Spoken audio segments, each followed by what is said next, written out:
Hello, in front of me I got Turtle Beach Vulcan 2 Max. In this video I'll show you how to connect it to dedicated app.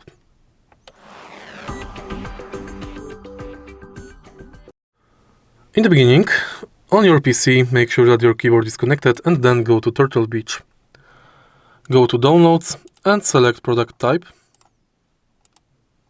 and select Turtle Beach Swarm 2.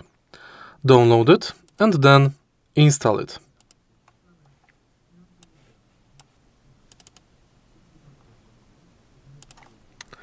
Next, open the app.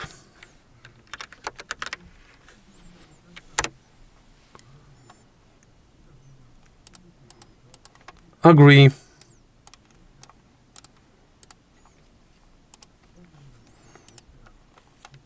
And it's done. Your keyboard is already connected. If you find this video helpful, please leave like, comment and subscribe.